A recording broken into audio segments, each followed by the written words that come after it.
How's it going? Oh, not too bad. Alrighty. Oh, What do you say? I'm been playing Stellaris. So, what did you end up with? I have let's see here, a science directorate necrophage, fanatic materialist, xenophobe, Oh boy. who are lithoids. And some of the combinations that you get with that are pretty fascinating. Ooh. And I'm using a custom voice advisor, Zoidberg. Okay, that makes it all great. Ah, yes. Surrender your mysteries to Zoidberg. Mm-hmm. Howdy, see? Howdy. Now I was going to insert a Bender quote, but I'll hold it to myself. I heard from Robert and Emerald that there's going to be another season of Futurama. Yeah, I've heard of that, yes. And that really took me by surprise. It's taken over by another network. It's somebody else's, kind of the way they did with Orville. Yeah. Going in a new direction. Like I think even the Orville is a little more serious. I haven't really watched much of that. But yeah, I'm very curious what they do with Futurama because I think it's going to be a hard formula to replicate. With if they don't have the same sort of talent behind it, right? The Matt Groening in particular. So yeah, we'll see what happens. Yeah, but yeah, it's well beloved. I mean, I'm eager to see what they do with it, but temper your expectations. Oh yeah. So how'd your Hell Week go? You said that you and Miss Pegg were going to have a particularly challenging week.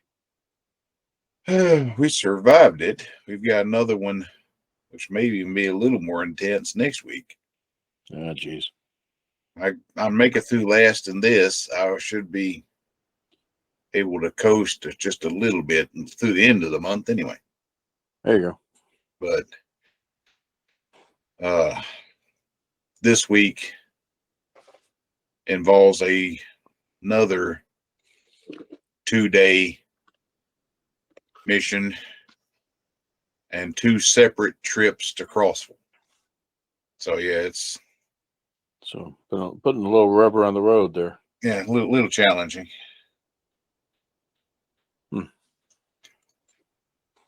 Now, y'all help me out on this. 42. Logan's game did very well. He performed very well as DM. Now, granted, he was herding cats. It was session 0 of 14-year-olds. Yes. And some of the problems he was having was just doing a roll 20. And, a couple of things like, how magic works. It hits until you get a save. Those kinds of things. I told him, says, you run this exact same module for the ZBs, and I guarantee you'll be happier with the result. And you'll be more prepared for this. He said, well, I'm not ready for them yet. And I said, they're ready for you. They will only help you. They just want to play. And right now, you only have to do it once a month. And you're just reading it off the page. I think that this would build you up. Because what is his hesitation? With DMing for us, we don't bite. Right. If you're going to DM for anybody, you might as well DM for a bunch of old folks who are just interested in it for the laughs. So, right. And like I said, we can do first level characters. Yeah, absolutely. So we'll bring it up to him again when he comes in. But as long as he's bought and paid for a couple of modules, why not get to practice with us when we can tell him where he's doing things wrong? I said, these guys can answer questions I can't. I'm not the best D&D player myself. And I help back. Did he buy? Huh? Which modules? I can't remember the first one. This one's Curse of Strahd. Yeah, I remember you saying Ravenloft. So, yeah, I'd be all for it. I'm pretty sure the guys would. You know, I don't want to put words in mouths, but I don't see that there's any problem here. I got you. But, you know, like I said, they acted like they were intimidated by me, but I kept my mouth shut unless they asked me a direct question. Mm-hmm. I didn't railroad anything. And I basically let Logan know that we wouldn't be, even if he invited us to play his game, you know, with the other kids. Most of us probably couldn't do it on a Tuesday night, but we were out by 8:30. That might be doable. It's So, just, you know, but like I said, it was his other players that put the kibosh on that. It wasn't him. So I told him, you know, I feel like if you didn't have them heckling you, because they were, well, 14-year-olds, like you say. we heckle each other too. But you know, he's worried about that because, like I said, you're dealing with your peers. Yeah. You know, when you're dealing with accomplished players who are only in it for a good time, we're not here to bash you. If you need help and you have a question, we can answer it. Boom. And that'll just make you a better DM for your friends.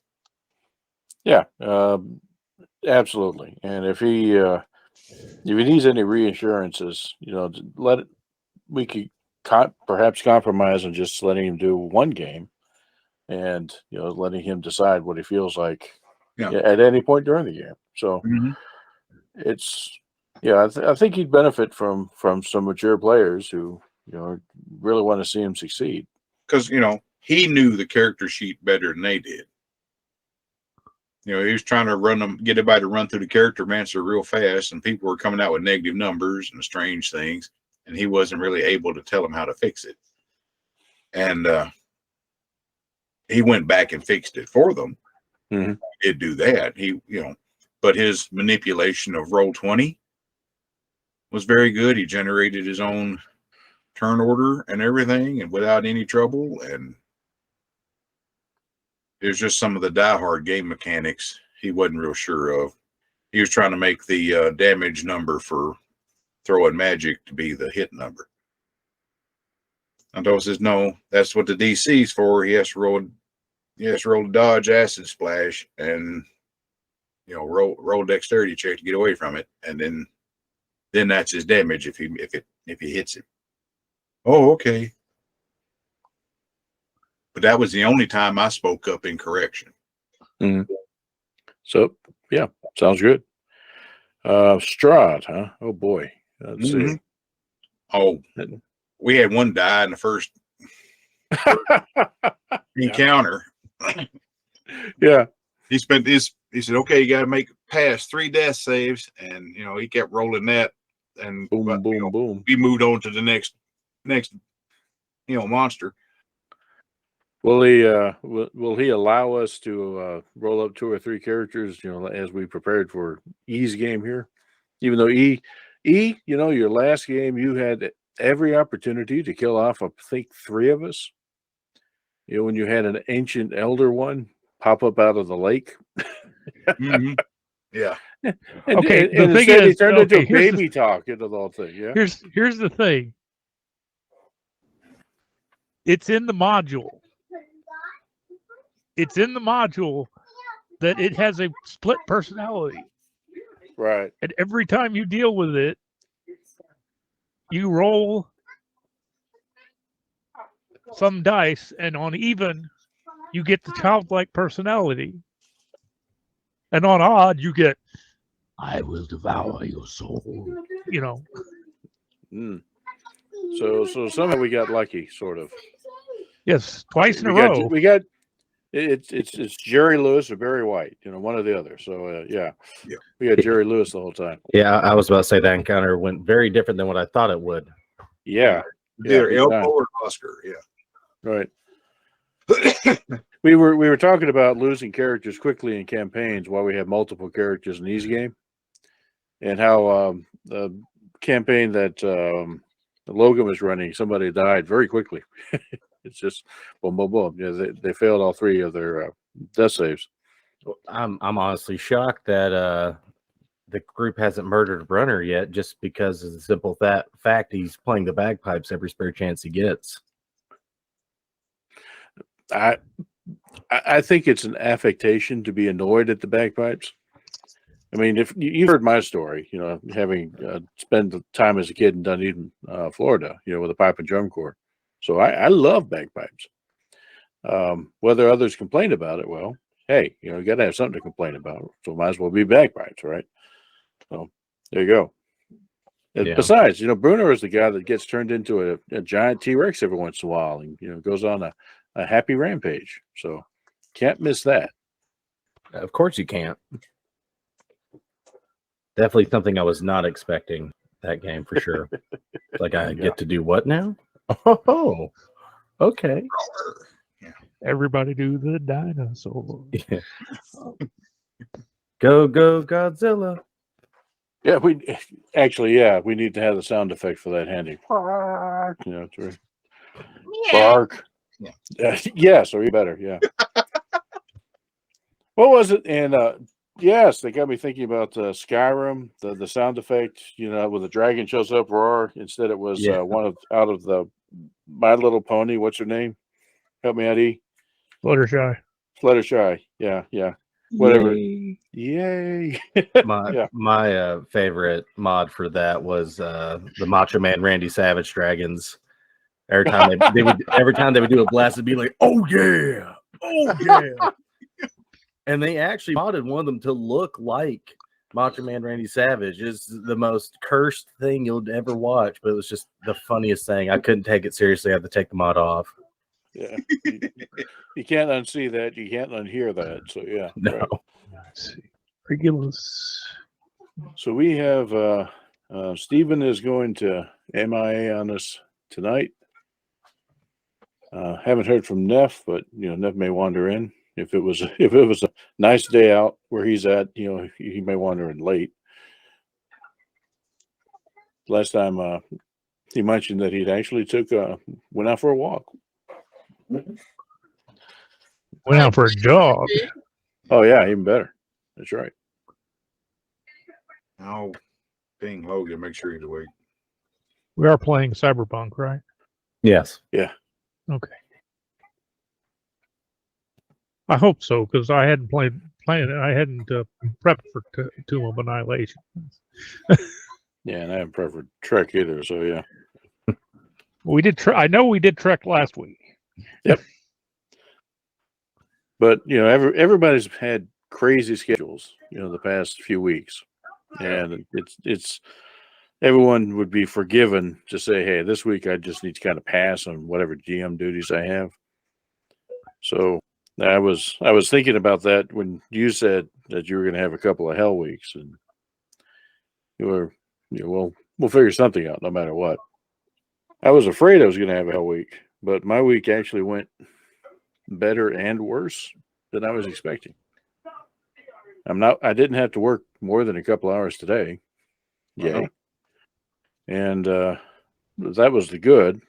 But the bad is some of the this happens when people get laid off, and a large number of people get laid off in the company. Some of the duties that others had.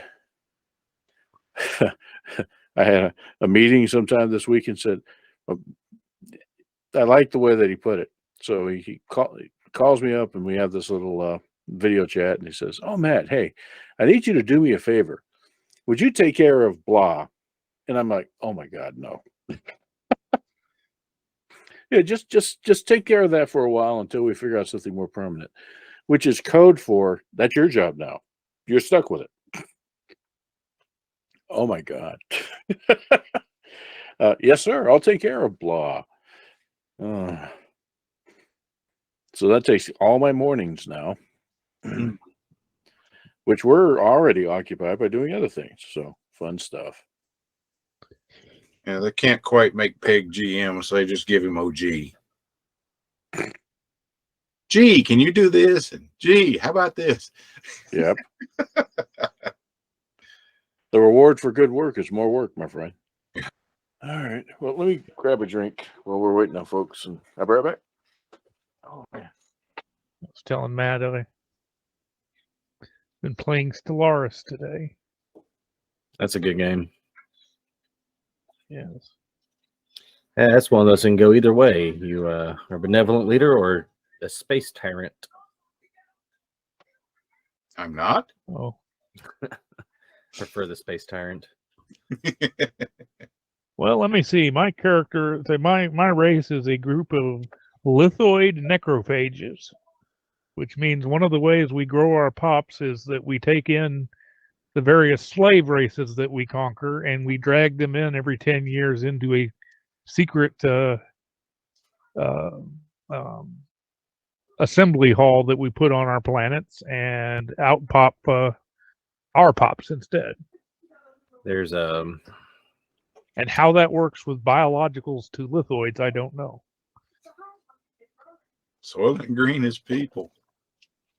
But I am running a couple of mods. Nothing that changes gameplay because I'm playing with this game is eligible for achievements, so I don't have anything adjusting the gameplay. But I do have Zoidberg as my science advisor. I always love that character. There's two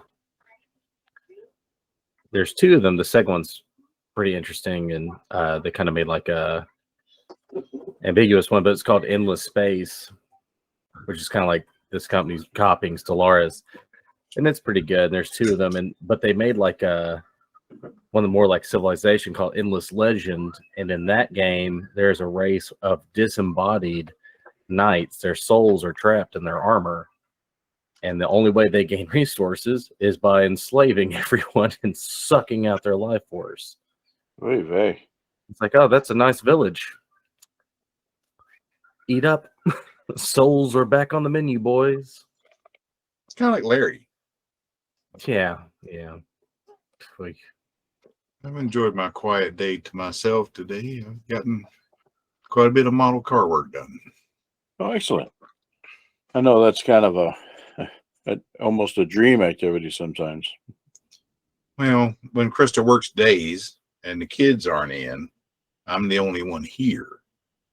And it only happens like once a month. So I should have been working on game stuff, but I've been taking some of these to work to paint and trying to get some headway on some of them, and moving parts from box to box and assembling things, taking three and making one kind of stuff. Sorry, No, Thor opened a cabinet. It was full of old PlayStation 2 games. They all just went. And she goes, "Yay!" Yeah. Oh no, she's like, oh no. I was trying to put it back. It's a big collection. It's definitely one I've tried to keep pristine, I guess, good enough to play, because when it comes to most old games, Sony is very, I don't know, it's very weird about their contracts and who was allowed to have it, and they just kept it close to the chest, and they're just now letting newer stuff available to PC. That used to be anytime Microsoft did something, it's like, here's yours and here's the consoles. And Sony is just now starting to be like, okay, we'll let you have some, not all, but some. It's their newest IPs. But I'm like, there's so many good games out there that, may be old, and multiplayer is no longer an option, but people would definitely play them just for the campaign or the story. that's a valid Sony's point. got nothing on Nintendo. That's true. Absolutely. That is they definitely are. No one else gets it. Goodbye. Good day. I remember reading something recently about that, how we've kind of deteriorated into a subscription service for all gaming. You don't actually own the games anymore. Yeah, Sony and Microsoft are definitely kings of that. With, I want to call it, Sony has PlayStation Plus, and Microsoft has Xbox Game Pass.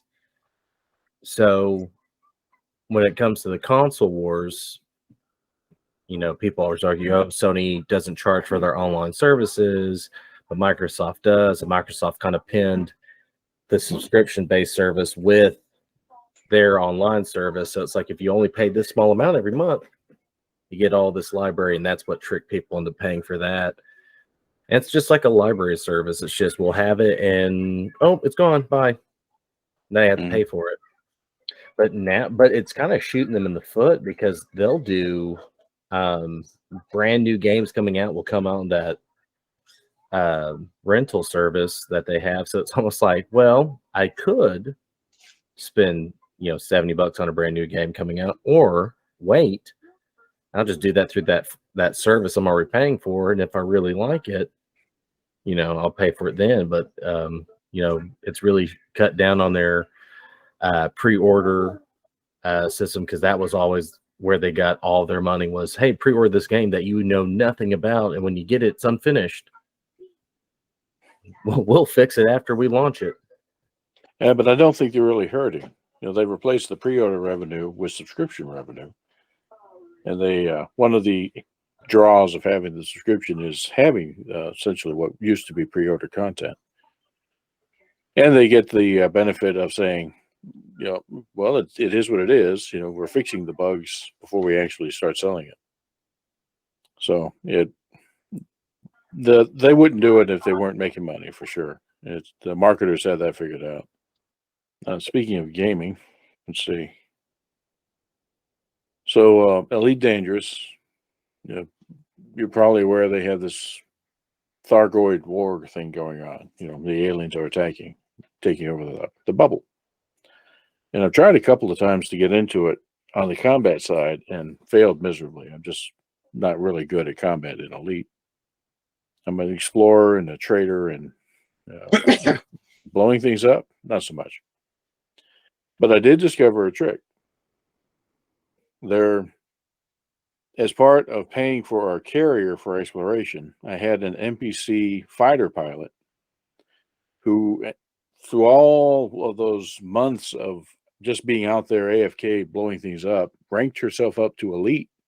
So she's, as far as she can go in the combat rating for anybody, NPCs or anybody, which has impact. It means that she flies very well, better than me.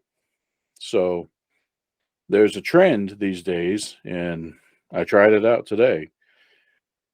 Okay, great. You got this NPC pilot. Why let her fly the fighter when she can fly the main ship? You fly the fighter and watch.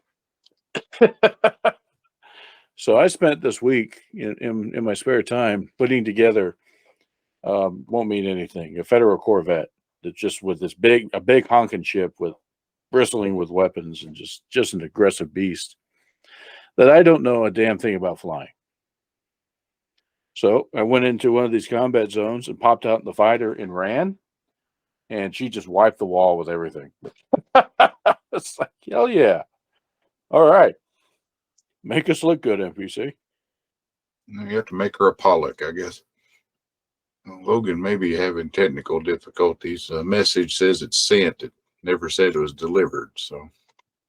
Okay. Well, up to you, Miss Pegg, if you want to proceed with the limited quorum that you have, or wait for our MIAs to show back up. Well, I was going to kill Steven tonight. I still might. He's not here to defend himself. That's right. He decided to kamikaze his POS car, and it blew up before he could get to it. He died bravely in a fireball. No, I mean, we can. Things might get interesting and a bit hairy, but I think I can adjust for that if y'all wish. Well, I'm game. Okay. Just as long as there's no candy stripper for Boris. Strippergram. Yeah, I think I may have a way to even the odds. All right. So yeah, if you wanna, we can run. I'm good with it. If we want to I'll make it easy. I'll adjust. So I'll only kill one of you. you choose. Reminds me of Roadhouse. Heads or tails? It flips on the phone. I'll let you know what it was. For you, I'll give you 1 minute for you and your intrepid crew. I will say I have kind of gone back to rewatch a show. It was on Cinemax when Cinemax was kind of going under, and they're okay, more TNA. That'll bring him in. And it's a show called Banshee, and it has Homelander before he's Homelander, and he's a con man that ends up becoming a sheriff of this town. And the villain, or the main bad guy of the show of this town, is a outcast Amish man who is probably the best written villain I've seen in a very long time because he has convictions. Mm-hmm. He's an outcast, but he misses his family. Like, he wants to be back in his family, but he knows he can't. But there's a kid who was a drug dealer, ends up getting a party raided, and the state sent her son killed at this party. And so he's eating dinner, and he cuts the guy's finger off and feeds it to his Rottweiler. And he's explaining why he's angry with him. And he wipes his mouth and he goes, "My dog now has a taste for you. I'm going to give you 90 seconds starting now to escape." His assistant opens the door, and the guy runs, and it doesn't even wait 5 seconds. They send the dog out. He's just eating a steak, and you hear the guy in the background just screaming. He's just like, all fine and dandy. It's like, I'm liking this guy. Oh, I want more. I want more of this. Banshee, you say? Okay.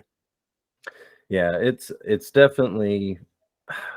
I heard a word for it, but it was like a channel's struggling to get viewers when they start showing more nudity, like more extreme nudity. Now HBO's always been HBO, and Cinemax was called Skinemax for a reason. But this one, it's like, was that necessary? It's like, I don't want this. Get to the action and intrigue. But it's a good show. It's one of those. It's definitely violent for sure, but the characters don't do stuff out of their character. Like the decisions they make actually make perfect sense. You've reminded me of a movie you probably have watched, and it's not over the top like that at all. No Country for Old Men. Oh yes, which has a really good villain in it. Mm-hmm. Kind of understated, has some convictions, and never gets caught. That's the interesting thing about it. The bad guy never gets caught. The villain won. In essence, yeah. No, I love that movie. I actually wrote a paper on that in college over that villain. Mm-hmm. Just because it's like how real that is. It's like, it's pretty real. Yeah, and that's kind of my impression too. The particularly the fact that in a heroic movie, the bad guy always gets caught, and the villain doesn't think he's the villain. And yes, that was kind of there too. And you actually had multiple villains, and if you go through the movie, you had several different subplots. Where different people were all doing this and that, conniving and conspiring. Yeah. So, yeah, it when you said that there was a good villain, that's what just leapt to mind right there. Yeah, and there's another big bad in there too, who's a Russian mobster, and I like him because when he speaks, it's kind of funny because it's almost like he's like writing a novel how he speaks. Like, it's just the funniest thing. But it's one of those. It's like an oldie but a goodie. That came out the same time as another show that I really watched more, called Strike Back, because it was more action, explosions, karate chops, and But I've kind of rediscovered this one. I'm like, man, I really didn't give this the attention it needed because it's interesting for sure.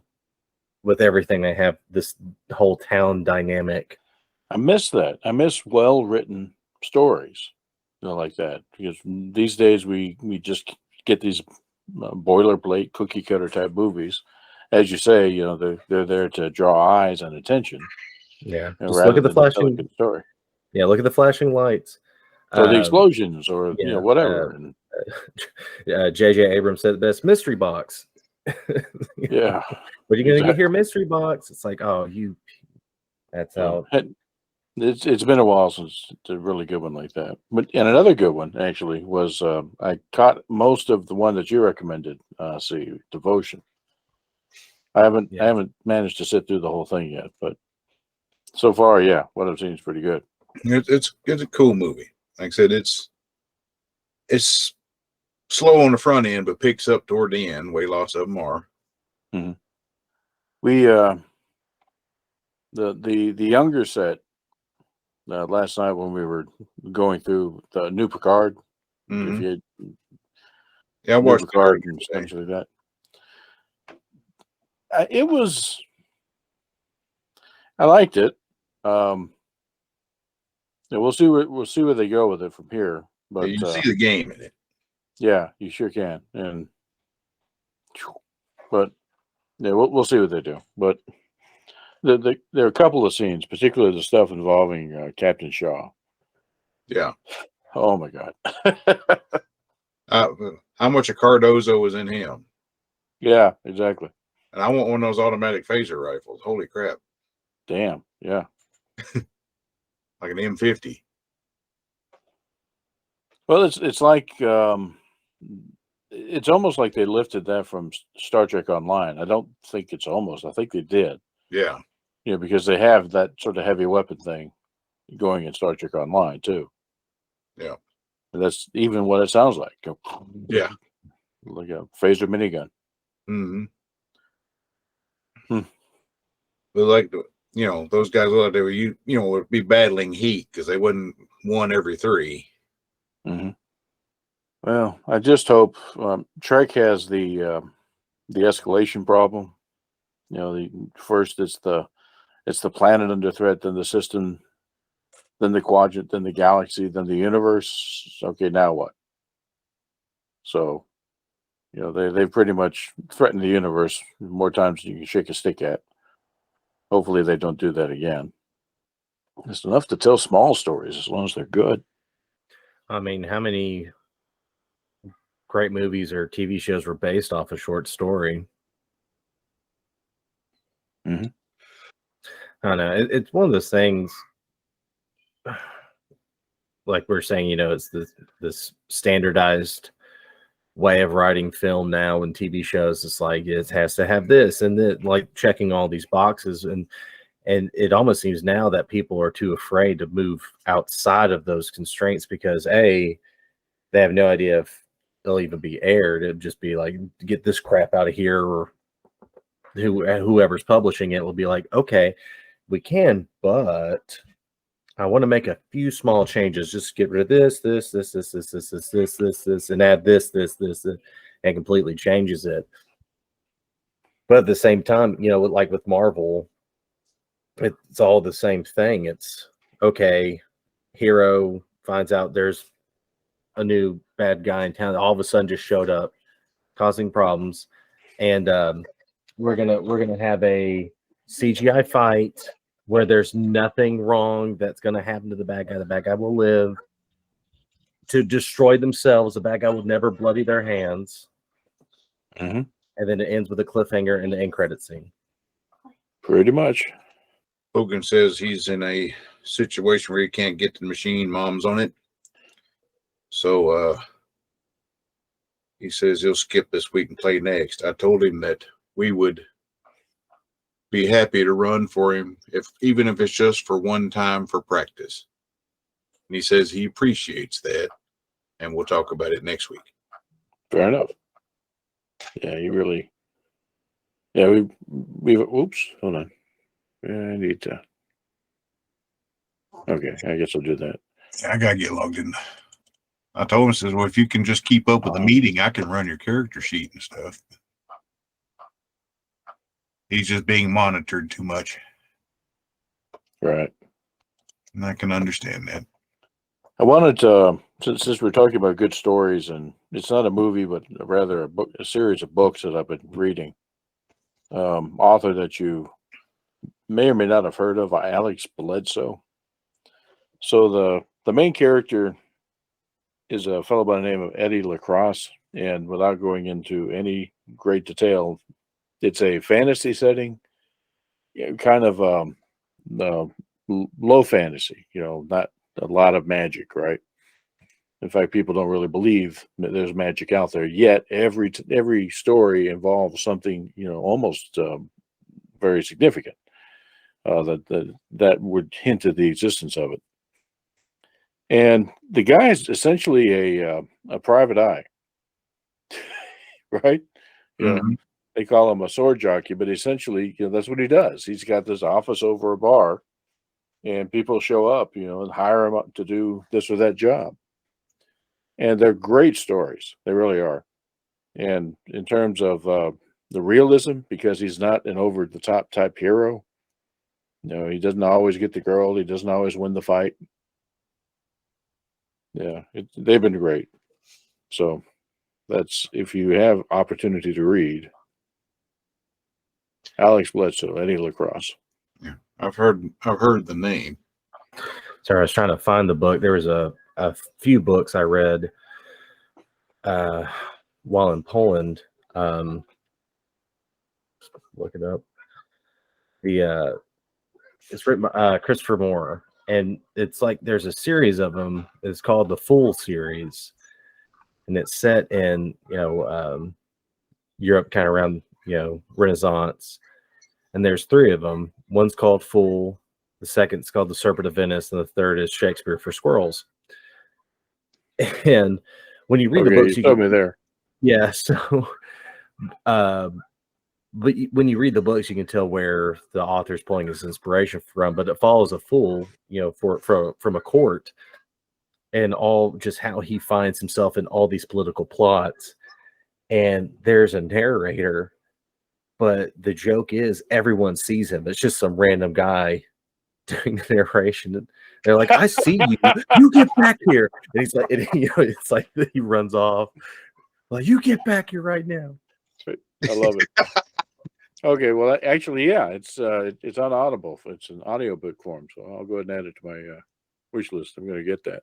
But yeah, The Serpent of Venice, I laughed so hard when I read that one, because there's just a scene where it's like, hey, you stop that. You stop that right now. Let me not singing. Running after him. It's like, chase that man down. But he's just a little funny character, because he's meant to be he's a jester, so he has these quips and everything, but he's also one of those characters. He can defend himself. Like, he has knives on him. He's smarter than he looks. Mm-hmm. But that was one. When I started reading, I couldn't put it down. Now he's Christopher Moore's written pulp stories too, but he has one called Lamb, the Best Friend of Jesus Christ, which it's just the unknown apostle. It's like everyone forgets about him.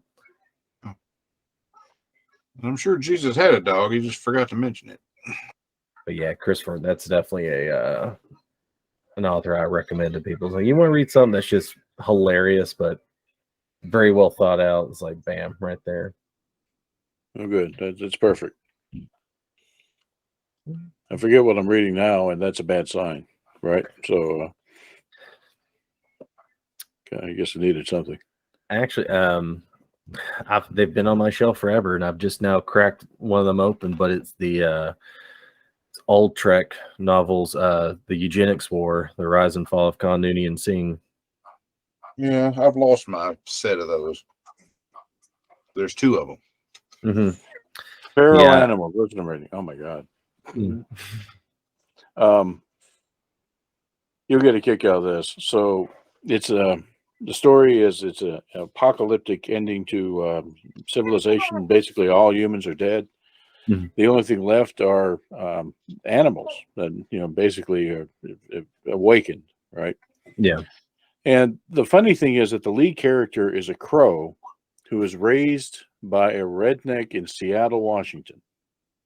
So all of his interpretations, first off, he's fixated on Doritos and beer.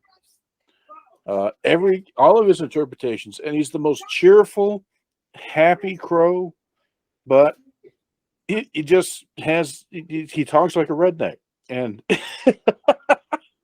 and has these redneckisms, and it's just funny as hell. And yeah, and his name, I can't actually say it on here. He was named. His nickname is ST, No. which and with S is a 4-letter word that begins with SHI. Yeah. And T is a 4-letter word that begins with TU. Yeah. R, and it's the redneck that named him. But the redneck was really a kind-hearted soul. He just, it was, yeah, it's over the top, and it's funny as hell. And of course, none of the animals that are awakened are in on the joke. They have no idea, the entendre going on here. So they take it with a perfectly straight face. You have an interesting name. What? Yes. Garth Ennis, he wrote it was a 4 or 5 issue run that was like an offshoot of another run he had done in comics called Crossed, which is very graphic. I do not recommend that for people. It's like just write something that's just out there apocalyptic. And in this one, humans just something happens, they all kill themselves. Well, the viewpoint is from the dogs. Mm-hmm. So one is like it was an A dog, and its master, they're sitting there at a subway station, and he's like, master, what are you doing? He's like, he's trying to save his master from just walking in front of the subway. And so it's all the dogs trying to figure out what's happening, and 3 kind of band together, heading to San Francisco because they're hearing that's like, a safe place for dogs. Like the dog kingdom is coming. It's just funny stuff like that. But it was an interesting concept. It was called, I think it was like Red, Fido, and something else. It was like the name of the 3 titular dogs, but it was just a funny story because, when they barked, their bark, is I'm a dog. Like that's what barking really is I'm a dog, Right. I'm a dog. No, yeah. But I've always thought, that awakened animal concept, I've always thought that's such a interesting thing to do because there's so few out there from that viewpoint. And like you said, you could just, just hilarious things like a crow named by a redneck who, loves Doritos and stuff. Doritos a Mountain Dew, it's like, why aren't we getting more stuff like this? Mm-hmm. It's a great opportunity to kind of, it's a foil against everything human. You're the human, you're in on the joke as the reader, but the author gets an opportunity to poke fun at everything. All the absurdities of our own society and the way that we behave. Another good one that was less humorous, but it always sticks in my mind is Traveler. Robert E. Lee's horse. Yeah. So the entire story told from the perspective of the horse, and that was very interesting. There's one I've never read them. I've heard of them because talking about awakened animals. It's a trilogy called The War with No Name, but the whole viewpoint is from animals again, and the whole thing is that the war with no name has begun, and it's like a conspiracy to just wipe out all of humanity, and it's all coming from these race of highly intelligent ants, and like they're the head shed, and everyone else is their minions, basically, to take out everything. I'm thinking of there was a TV series that ants were trying to take over the world not long ago. It wasn't very successful. I only watched a couple episodes of it. Can't even remember the name of it. Not important. Yeah, so it didn't succeed. We didn't get take over the world. Yeah, that's true. Or maybe they did. We just they kind of suppressed it. They said, "Yeah, well, you humans, you keep on doing your thing. We're going to run things behind the scenes." So they're responsible for 5G. Yeah, you didn't know it, but those are actually ant towers. It's huge. There's one. He said Traveler. I just thought of Traveler of the game, and then immediately went to another thing I read recently. There's an independent comic company called TKO, and I just happened to find a few of their books on sale, and one of them's called Sentient, and it follows a ship going through I forget the actual technical name for it, but it's going through heading toward a colony, and there's going to be a radio blackout until it gets to the colony, and future things, people wanting to change the government stuff, rebellion, and unfortunately there's a coup on the ship, and all the parents end up dying, so all that's left are the children and the ship's AI.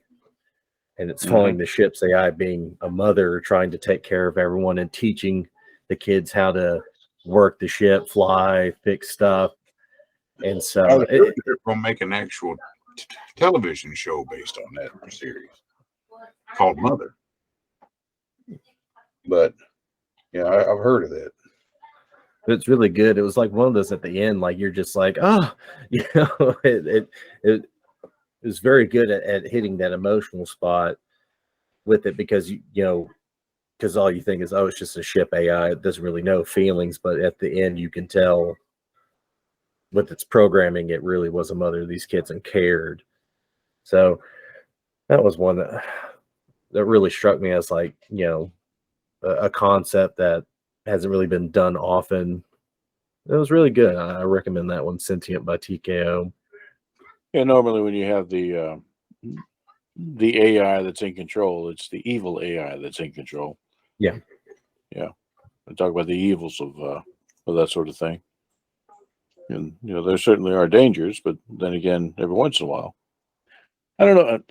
I don't remember the name of the story, but I don't know if I told you this little snippet. It's one of the most striking AI bits that I'd ever come across. There was a very short version. There was a series that towards the end, there was a ship of survivors. They were running out of oxygen. They were desperately trying to figure out, like 2,000 people on the ship. They're desperately trying to figure out, how can we stretch our life support system to make it the 4 or 5 weeks to Planet X, when we only have life support for like 2 or 3 weeks. And they were just not coming up with good solutions. So the AI, or an AI on the ship, said, well, okay. The scene opened with, there was a family of 3 on one of the crowded decks of the ship. And he woke up the parents and said, you need to go out that maintenance hatch right over there right now. Okay. Didn't tell them why, and didn't wake anybody else up. So sure enough, those 3, they went right out. He closed and sealed the hatch behind them, then sealed the entire deck, and essentially flooded it with carbon monoxide, killing something like 300 people, thus allowing the remaining couple thousand people to make it the rest of the way, because there was no longer the strain on life support. And the reason that he saved that family is because the daughter was named after one of the ships that he'd been responsible for that had been destroyed previously, and he didn't want to see another Hyacinth die. But that was one of the, when I was reading that, you just had one of those feelings of pit in your stomach. You knew what was about to happen, but really, no human on that ship could possibly have made that decision, but yet it was the right decision to make, wasn't it? Yeah. Question mark. So the good of the many were sacrificed, but still the good of the many. Interesting moral dilemma. So, yeah, that was an interesting AI story.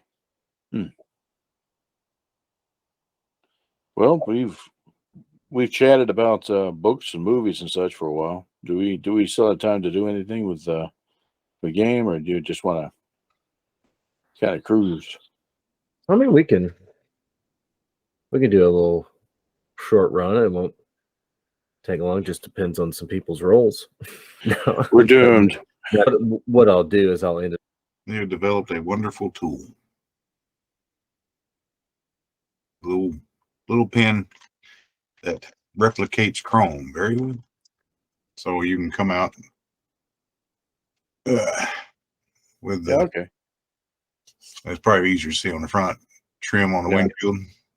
Mm-hmm. You can actually see the gleam on it. So yeah, I'll do one side and I let it dry, and then come back to another side. I've got this image in my head now of the guys at an auto factory, the actual factory workers assembling that thing, getting this giant pen. Okay, bring it down. Yeah. Right. So, if only it were that easy. I'm steadier with that thing than I am with a paintbrush, so and it gets better results. Yeah, we'll do it that way. So, if y'all want to play, we can. Just a quick recap. Was left off, you figured out Xander was hallucinating, and with some very well done scanning, figured out there is something in his mind that shouldn't be there. And that's probably what's causing these. Well, you hope that's what's causing these issues. So, Jane, you figured that out, and you quickly realize this is above me. So, the only thing that Max suggests. Hi, Dad. Oh, hey, Thora. Hi, Dad. Yeah, that's what Max suggests. Hi, Dad. Yep. He suggests basically you're gonna have to go see a specialist, and that means going into town. And unfortunately, the only way you can get there, since Sparky's car broke down, is and you can't drive Xander's car without him unlocking the safeties or it'll blow up. So Sid pulls up in his cruiser and just goes, "Get in." So I'm pretty sure there's going to be a noodle shop involved here, so we'll just stop. Goodness. So pick one away. Yeah, there we go. Norm. Yeah. Yeah, Norm went back on mute, and that's like, oh my God, what have I got myself into? Now, we'd actually been chewing the fat for a while now, and just decided, yeah, we'll go ahead and do something. And you're now involved in that. There's something that there will be. Seems appropriate. What were you fat chewing of? Movies and books, good villains, and sentient, awakened animals, sentient AIs. The most recent book series I've started is called A Dream of Wings and Fire. It's about a kobold that wants to be a dragon. I love it. Yeah, and it has very strong "So I'm a Spider, So What" vibes for me so far, because he's getting into things over his head, and coming through the other side somehow better, you know? It's pretty good. So A Dream of Wings. See if that's... Yeah. Well, no. I doubt that's it. Let me look. Definitely not a goblin thing, no. It's not an audible yet, I'm afraid. Mine is. Really? That's where I'm listening to it. Well, I don't see it. I just searched for what you said. Dream of Wings and Fire. Let's see if I misspoke. What I got was a romance novel.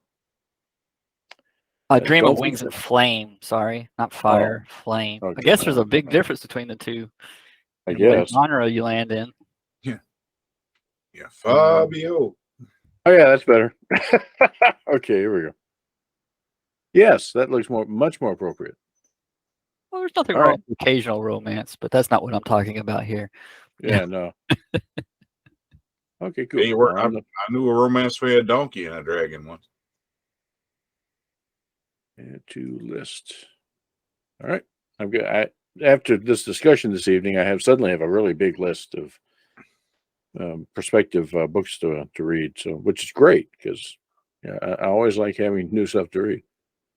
Yeah. I heard some funny stories. Maybe you already know about these, where like people have broken into other people's Netflix accounts and set up their own profile. Mm-hmm. But I think it was like John or Hank Green, the two brothers that do Vlog Brothers, Mhm. talking about how the profile that popped up was called The French Guy, and he had really good taste, and they've never done anything to try to kick him off their account or anything. They just take their like a curator for them, you know. Yeah. Okay, that's pretty good. A little scary. Hopefully, they don't use that password anywhere else. I think the crackdown Netflix did recently on passwords was it prompted all the discussion about the sharing of accounts and stuff like that. How many people say they have people on their accounts that they don't even know who they are, you know? I don't know who this French guy is. The other book series I've been listening to lately is called Galaxy's Edge, and it's very much a dark Star Wars because it's like the outer rim of the galaxy where, you know, law is not quite as well enforced, and people show up that have these powers. They're very much Force-like powers, you know. I'm like, I know where you got that idea from, you know. But it's a much darker view. And I feel like it's written by someone that must have like Marine Corps, you know. Are the Jedi saying "oorah" a lot? I mean, what's going on here? It's not far from that. So yeah. Actually, that'd be pretty funny. But Gunny, you can't take that hill alone. Take it. I'm going to give it back to him. Whips out the sword, starts slicing it up and throwing it at him. Yeah, I'm gonna spoil a part of it, although I don't think any of you'll ever read it or whatever. But they don't have the, you know, lightsabers, but there's this scene where this guy's using a propane torch that's used for cutting into hulls of ships and stuff, and pretty much using it like a lightsaber. Right. Similar but legally distinct. But Mr. Lucas, I didn't steal the little green goblin. And then your goblin is trying to become a dragon, kind of wanders by. Ignore him. Well, no, there's a difference. He actually speaks normal, so it's not copyright. I also read a short story about Dresden that came out not long ago from Jim Butcher, you know. Mhm. And he read it himself on Audible. And there are very mixed reviews about that, even though he starts off with the preface saying, we are not replacing James Marsters, and we certainly hope he comes back for more full book readings, you know. But it definitely sounds very different. And it was a little off-putting, but it's still another Dresden story, so it's worth it. No, but I know what you mean. I mean, when you're doing audiobooks, it's really hard to separate the narrator from the work. You know, if you just had the book and you're reading the book, then you know it's all in your head. You can attach whatever voice you want. But once you've attached a voice, you're typecast. You know, anytime that changes, you're like, "What? This is totally different. What's wrong with these people?" Yeah. And I have that problem where I read a book before, then I see the movie about it, right? And it kind of backwards attaches that to my memory, you know? Yeah, exactly. If I ever read it again, it's like the voice from the movie, you know? And kind of the joy of audiobooks. Sometimes the story's lousy, but the narrator's fantastic. And you just listen to it because you're listening to the narrator. Yeah, that's kind of the opposite with Jim Butcher. He's a great writer, but not such a great reader, you know? Mm-hmm. Yeah, right. So He you paused grit your very teeth and weird kind of positions, yeah. you know? It's just like, I don't know, man. Did I write a Z or an A or what did I do? Yeah. Well, he didn't miss much enough before he came in. I was doing like a quick recap where Xander was having his hallucinations that were kind of becoming detrimental to the safety of the group. Jane did multiple scans and found that there's some sort of device attached, but too advanced for her to get out. So Max suggests, "Hey, we need to go." So essentially, all able parties shove him into Sid's cruiser, and everyone else gets in Max's car, and y'all basically zip out toward town to a familiar place. Can we be playing Dragula as we're driving out real fast in the car? Absolutely. Yes, classical music. The first thing that comes to mind is Ecto One. You know, just kind of screaming through Night City there. But excuse me, you essentially end up back at a hospital, not the one you were at before, a totally different hospital that looks similar. They're all prefab and dropped from orbit. Exactly. So, oh, is that where all the original patients went? Squish. Exactly. It's like, no, wait just a second. Why does the reception desk look like a kidney? There's not even a receptionist. It's just some kid in a wheelchair. So, of course, you know, there's getting him through and then getting him to be seen. And all the while, he's getting worse. He's talking funny, talking about stuff that's there, it's not. So, you know, everyone that's there is concerned because he's still armed and he will not give up his weapons. Yeah. Anybody want waffles? And he shouldn't. How else can you fight your own demons? So, I want some waffles. But the Waffle House is in a bad neighborhood. This whole city's a bad neighborhood. Right on. I heard a glorious comparison for Waffle House being entering the ring. You know what you're getting into when you go there at 2 a.m. You know, you're stepping into the octagon. You better be prepared. What is it? It's the SpongeBob joke. Welcome to the salty spittoon. How tough are you? It's like, that's what it's like going into Waffle House in the morning. Well, if you're in Georgia, you just respawn at the nearest Waffle House. Around here, it's Dollar General. There's a joke about Dollar Generals. Did they have any at the Dollar General? No, the other Dollar General. No, the other Dollar General near the house. It's like giving directions anywhere in Murfreesboro using the only Taco Bell's as reference. You're going to go to the Taco Bell that looks like you get hepatitis C just from eating there. That's all of them. Oh, yeah, sorry. Anywho. Yeah. Thanks, Cap. So, we enter a familiar scene. What, me on my back? Yeah. It does seem what Xander does. Just gets shot and knocked down. Xander, you okay? I'm going to quit going in first. Yeah, that's basically what you're about to tell people. It's like, you know what? I've seen this before. You go right on ahead. Nothing happens. Oh, God. Yeah. Cue Damone singing, he gets shot down. He gets up again. You ain't never going to keep him down. Somehow, an agent for Tub Thumping, you know, for that band is still alive.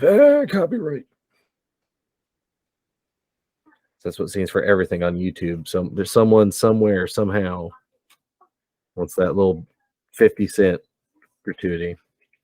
All right. So you talking to the doctor here, and you know, he's like, I picked a bad time to stop drinking. They're looking over the scans, and Jane, you were in there because it's kind of one of those, you know, this is your patient. You found it. You want to make sure they're taken care of. And you're showing the scans you have. The doctor's looking at it and says, well, I don't know how that got in there. And of course, you're like, it doesn't matter how it got in there. We got to get it out. So there is a procedure that can be done. It is risky, but it can be done. And essentially, you're not going to have to saw open the head. You can just send in a pro to do this. Now, we're not barbarians in this time, but you know, you nick something, Xander can go a little crazy because you can't put him under all the way because you got to monitor him, make sure he's back to normal. So this is going to be one of those, can you try and disarm him? Can you try and empty the magazine? So the one gun he has, if he pulls the trigger, it won't go bang, it'll just go click. That's kind of everyone's concern here in the room. Alonzo's kind of outside the door and he's pacing. And everyone else, Wig, Sid, Damone, and even Max has shown up too because he's concerned as well. Y'all are kind of waiting outside of the essentially the ICU help desk, and no one's really helped you out. In fact,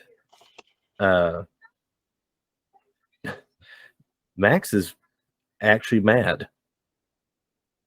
He's like, this is bullshit. I thought, they would care more around here about the people sick and dying.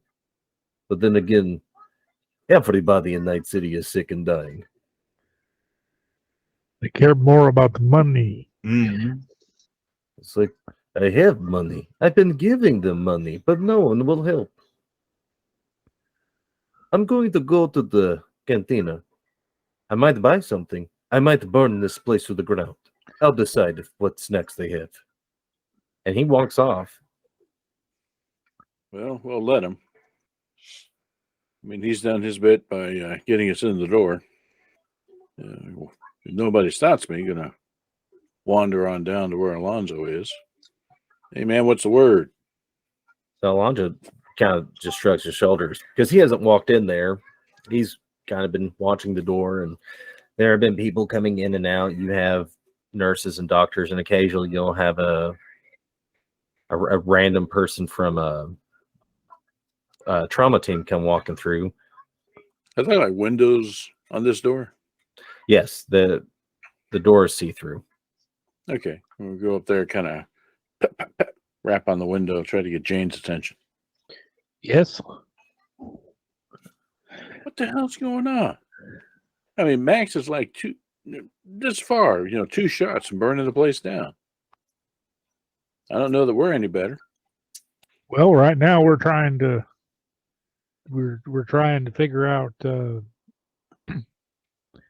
how to get Xander sufficiently disarmed so that we can do the surgery. Alonzo hears that and says, I may be able to help with that. And goes in and whispers a code word to Xander, and he reluctantly gives up his gear. So Xander is now officially disarmed.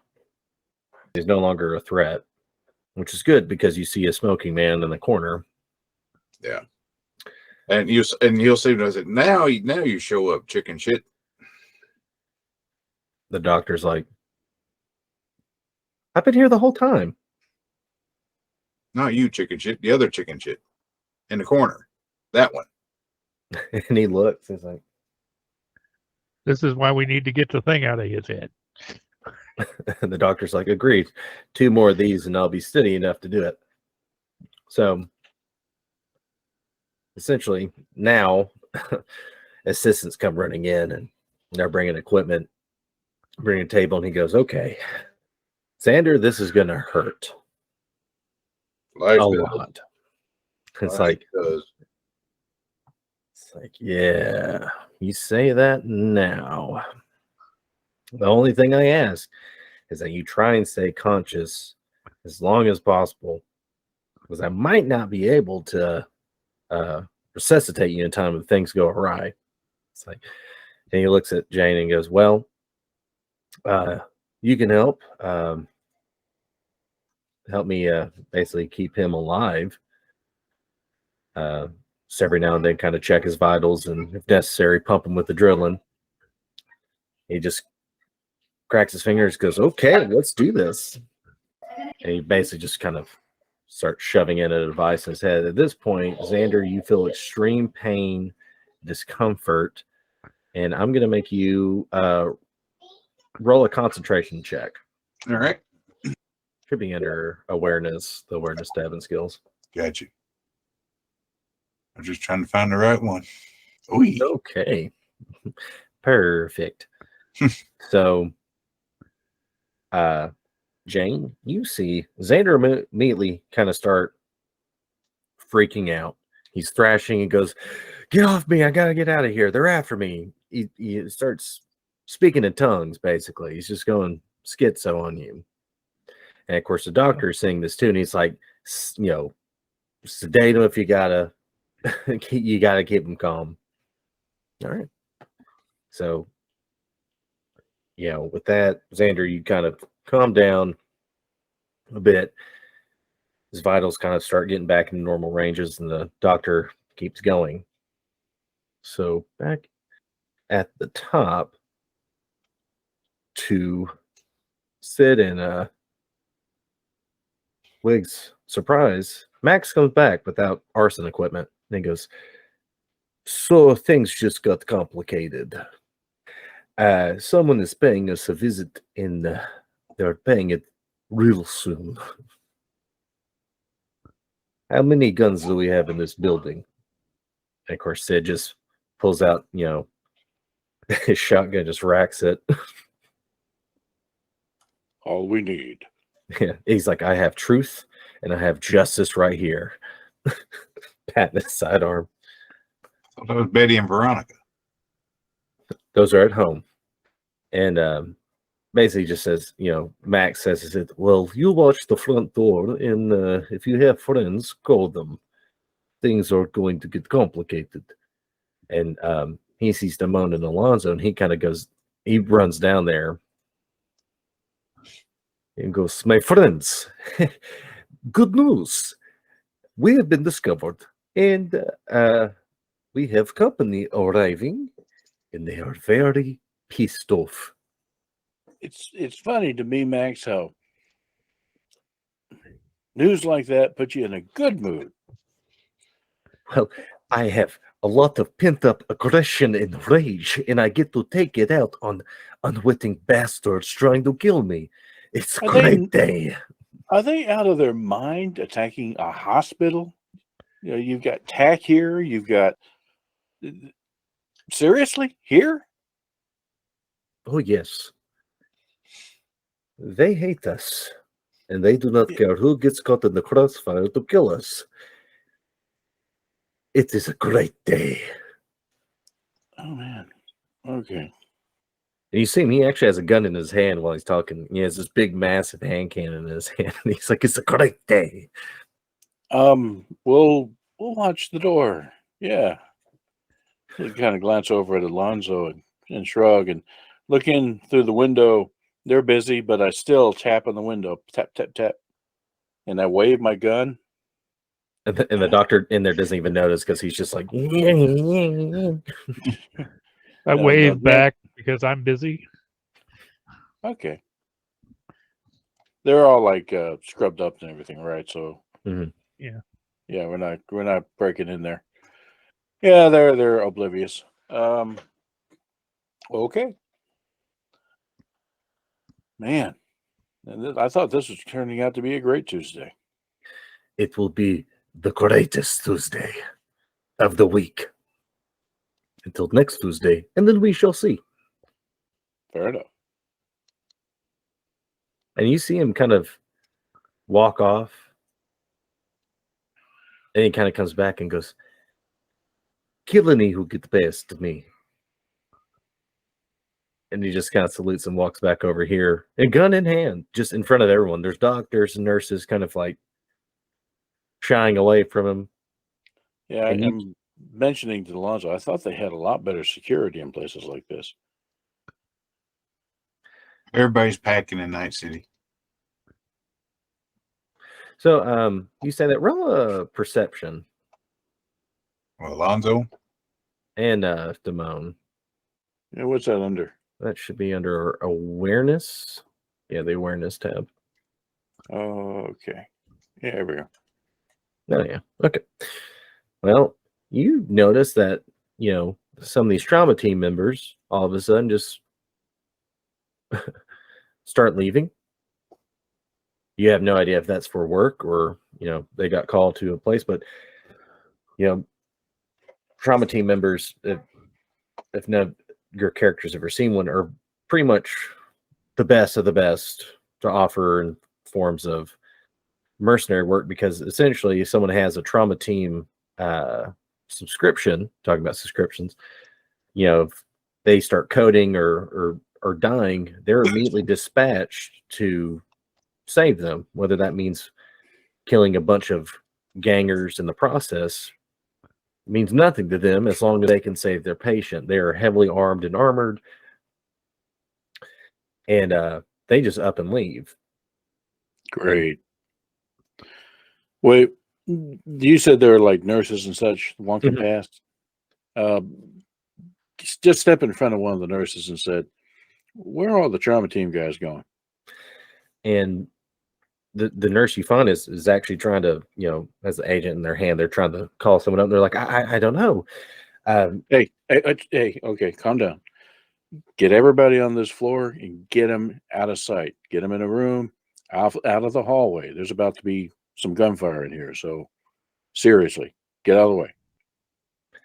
And they do it. They go and they get something at the receptionist bureau, and they kind of all go into several rooms and kind of lock the door and kind of, hide, in there. You see them all do this. Hey, Alonzo, what's on the other side of that hall down there? Is that just at a dead end, or It continues way on. in? It's more of the wing. Shoot. So there are a couple ways they can get in here. All right. Well, fun times for us. So let's do a weapons check. You got Xander's gear, talking to Alonzo just now. yeah, All right. Well, let's see. I probably would have brought my normal kit. Does he have anything heavy like EMPs? he's got his grenades. Xander's grenades. Okay. Well, if Max is right, then I would expect us to have that sort of fun to deal with. So, cyborgs. Hmm. You guys that are really, really pumped up. So get those ready. All right. And there's no reason we need to be out here in the damn hall. So let's not that room, but is this room being used in here? No, it's unoccupied. All right. So just with the door, propping the door open so that I can lean out and see. Do that.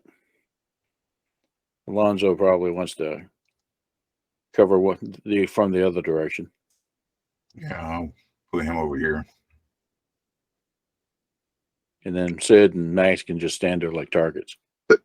Yeah, toss me some of those EMP grenades, if you don't mind. And Spirit 2. All right. So while everyone's preparing, Sid is, calling people up, and he kind of comes to Udemo and says,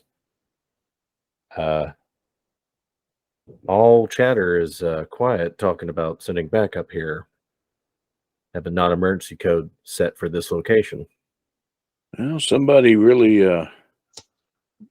played the system on this one. Who? I am confused as to how we pissed off somebody high enough up to be able to pull something like this off. I mean, I know about Max's boogeymen, the Four Horsemen and all, but they didn't seem like this sort. They seemed like, sophisticated fixers and runners and stuff like that. We did run afoul of Arasaka. So. Yeah. But that was months ago. They wouldn't do this, just for that. There has to be something else going on. And Max kind of looks at you when he says, maybe they weren't just fixers. Maybe they have hands in other places. We only met one horseman.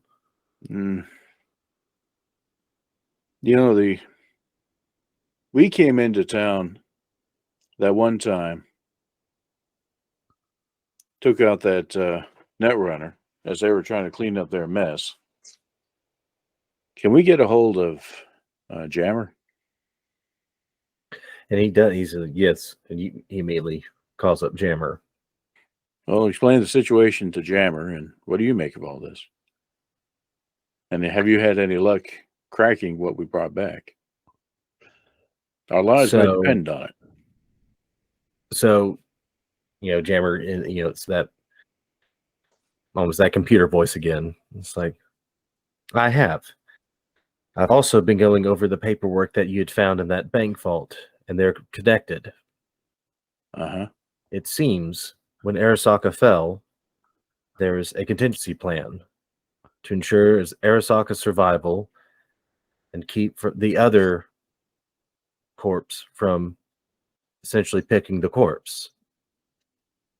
This is called the Horseman Protocol. Go on. Kind of has a sick expression on his face. So, you hear Jammer continue. It's like experts in certain fields would be contacted, sleeper agents. They would pull resources and essentially be used as controlling agents to ensure that Arasaka could be rebuilt and eventually retake its place as controller of the city. It is unfortunate to find out so late what is happening. Understatement of the year. So this really is high level. Yes. It seems that these horsemen have control over certain areas of Night City. Not all, but enough to get away with certain clandestine operations. Are you in danger? No. Our sensor alarms have not gone off, and there's no movement vehicle-wise through satellite imaging. Keep a close eye, because if we get out of this, their next move would be to come after any sort of support that we have. Indeed. And you hear Jammer go, Damone, one more thing. I have found information on the horsemen you called Famine. I'm still digging into their background and who they know, but another name continues to come up, Dima, or the Plague, as a close associate. Be careful. Okay. That's not a name I'm familiar with. Plague, yes, but Dima, no. All right. Well, thanks, Jammer, and lock and load.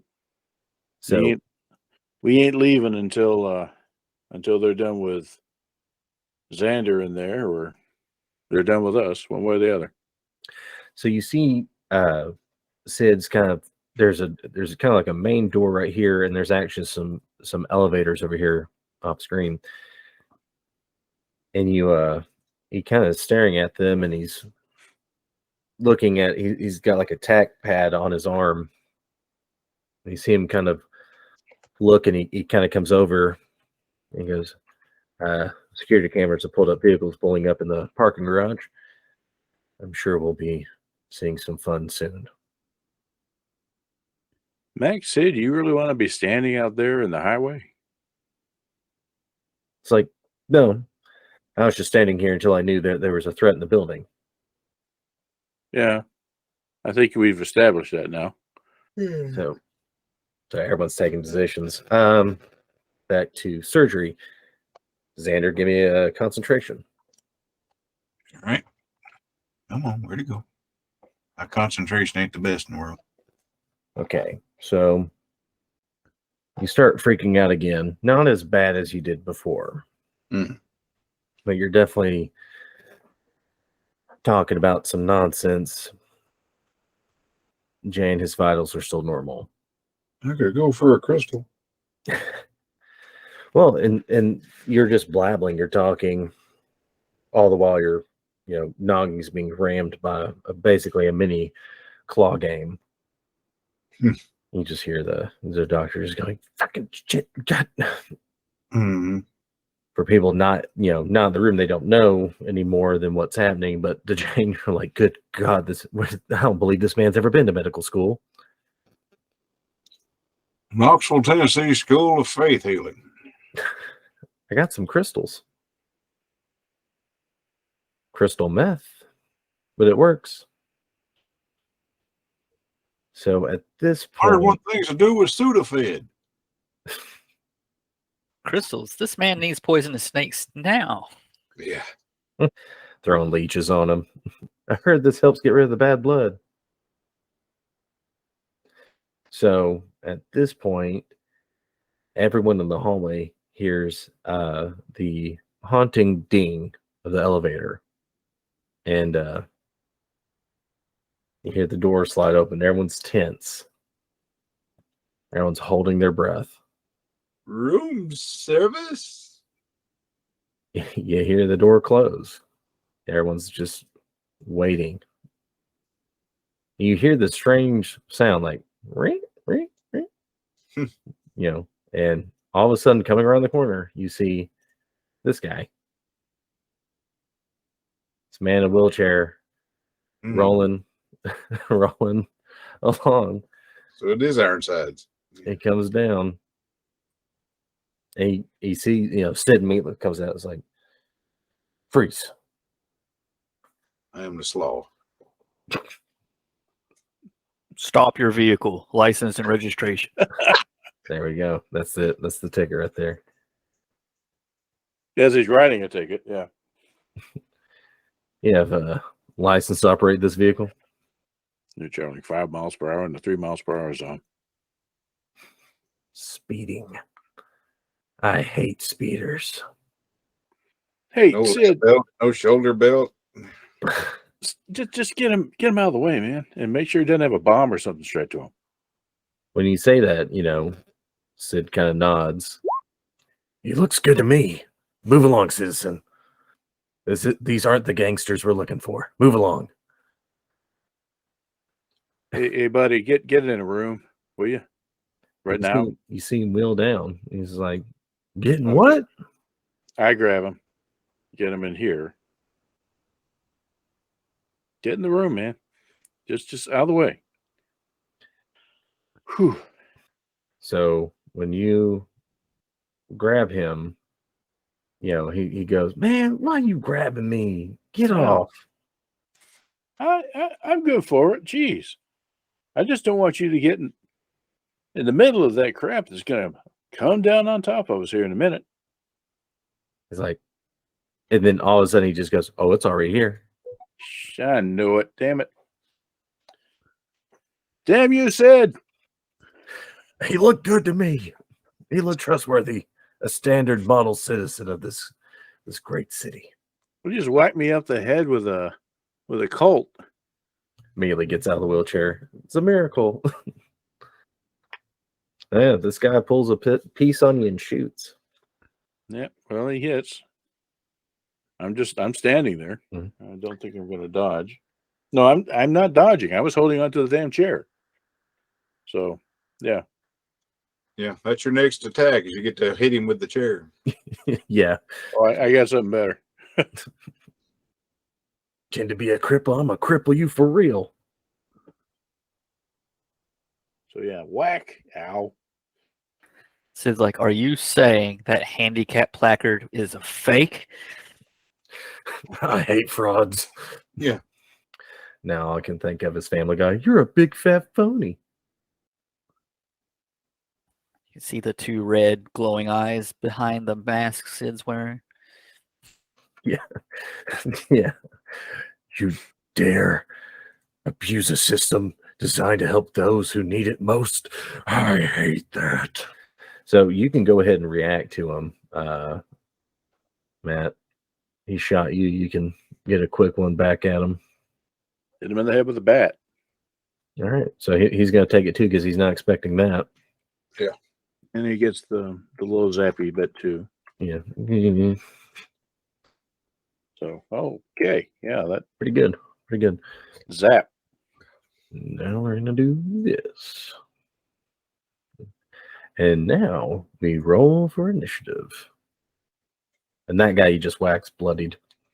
Okay. I actually had it going. Okay. Neat. It is a glorious day for Max. Did we go on here twice? Yeah, Max has been cooped up for too long. Oh, well, this is on here. Okay.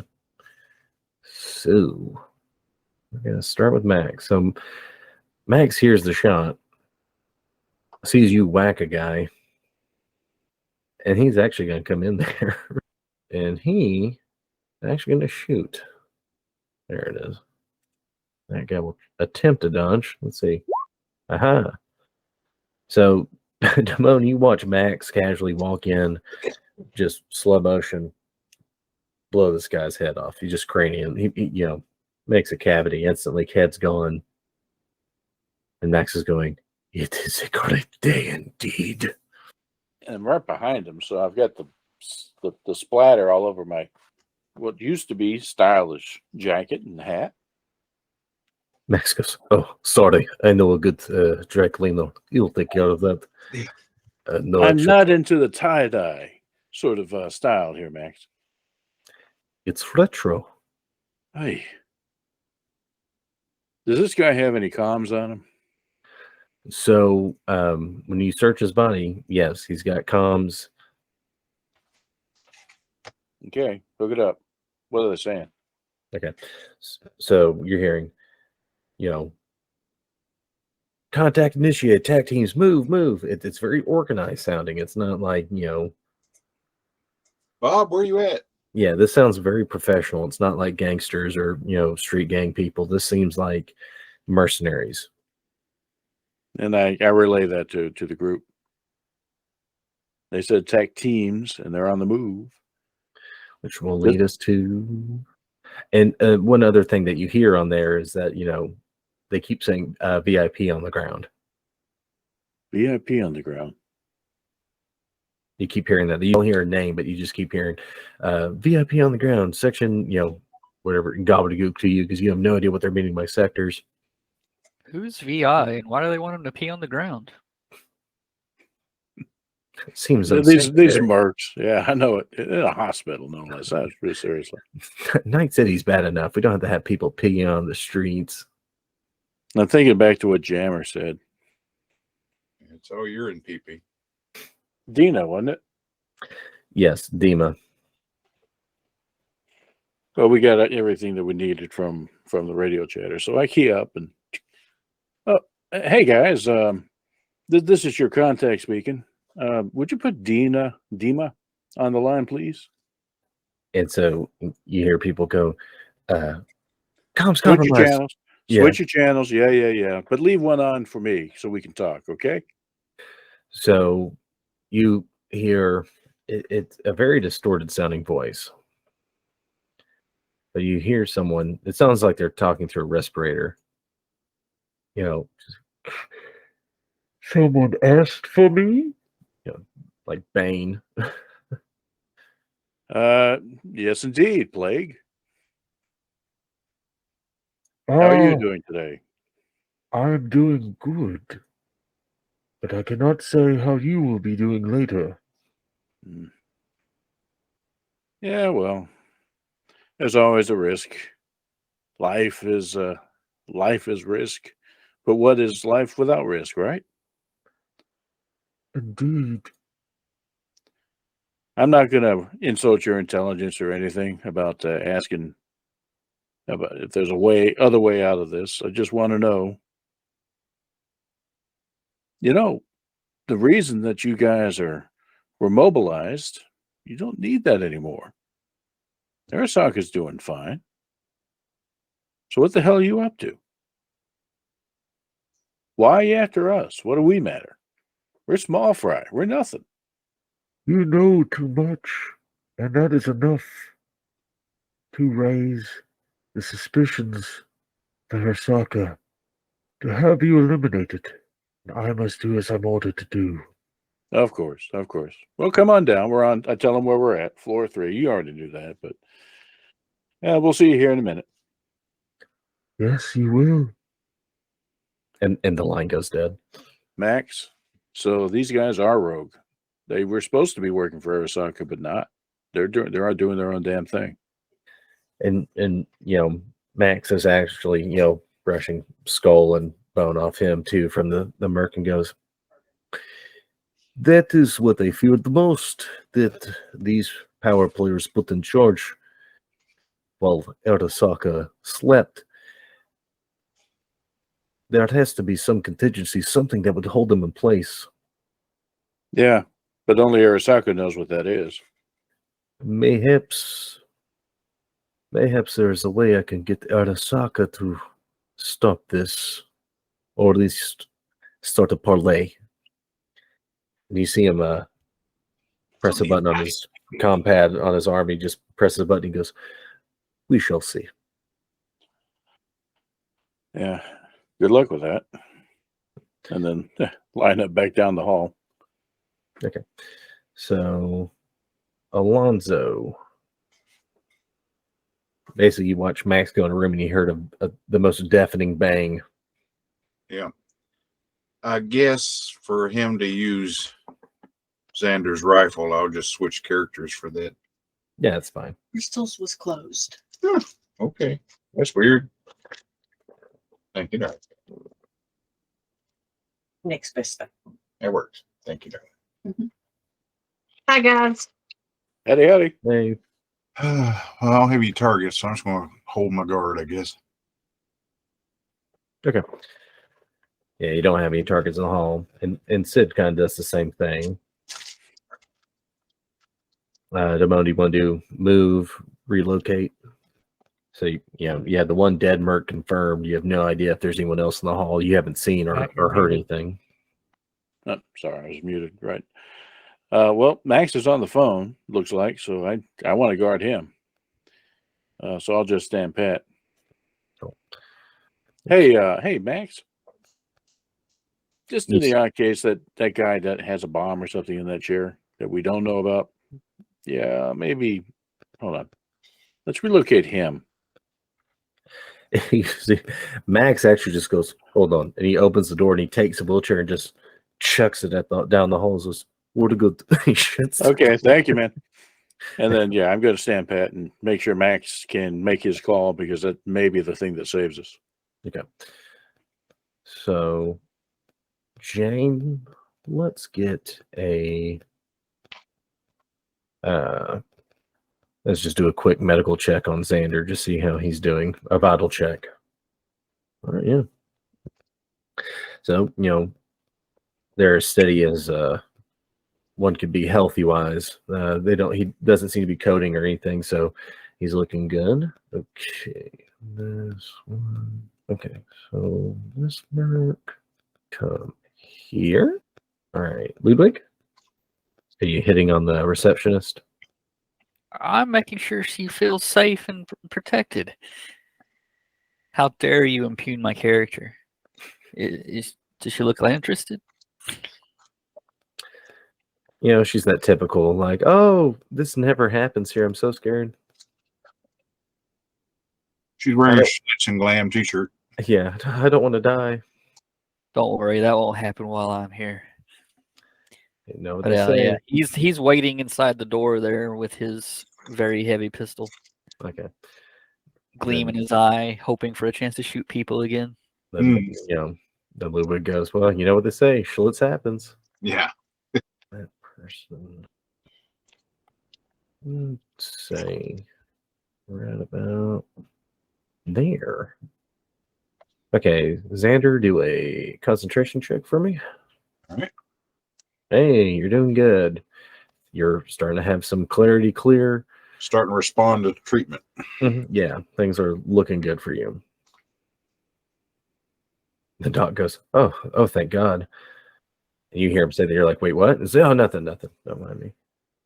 Alrighty. So the moment you see Max kind of pacing around the room, he goes, listen, that's bullshit, and you know it. It's like, no. You're involved in this. I know exactly who is here. They're off the reservation. They're here without your approval. Reel in your dogs before I happen to release some documents that, well, I don't think you would like getting out there. Do we have an agreement? Or you're going to think, think really fucking quickly. Before I just, push a button, that's all I have to do. It'll be out there and you'll be ruined before they kill me. Tick tock, you decide. Call me back. Hangs up and goes, ooh, that was a Hail Mary. Well, hopefully that works. Hey, those are windows over there, right? Over here, yes, they're barred. I don't think that much matters for these guys. Hey, watch those windows, man. He goes, hold on. And he grabs the corpse and he puts it from the window, and all of a sudden you hear oh, yeah. That's not good. Wait. Isn't Xander's room there windows? Yeah, it is. So I don't even stop. I mean, I'd come right in there. And bad guys, windows, and you go right over there and just look out. And there, you could rip those sheets off and hang them. Of course, that's what you're doing. You hear, shots are, banging at the window, but they miss you. Okay, yeah, let's cover them up. If this is a trauma team associated hospital, the windows would be bulletproof. Yeah, at least to a certain caliber bullet. Yeah, we got all hell coming down here, and those windows ain't going to mean anything if those guys walk in. Your character shrink. Oh my God! Maybe that happens. I'm tiny. Of course, I'm so tiny. Yeah, I noticed Max shrank He as he got- walked around. And I was like, what's going on with Max? Yeah, Alonzo seems to have gotten bigger though, so it's not all bad. Yeah. I think it's just the room he's in small. He just seems big. So Jane now knows what's going on, and so does that doctor in there. Mhm. You guys better hurry up. And actually, because he's conscious, so does Xander. So Xander, with that last concentration check, this guy kind of that you've been hallucinating, he kind of starts shimmering and kind of disappears. And it's about that time that the doc, he's literally got a foot. The moment you see this, he's putting a foot on Xander, just yanking. It's like, son of a bitch. What the hell? I don't expect you to know. You didn't go to Night City Night School. You see him yank out. And he pulls it. It's so tiny. It's very tiny. It's in these claws and this device he has. But it's this. It almost looks like a nanobot. It's moving around. Okay, that was in there. Son of a God.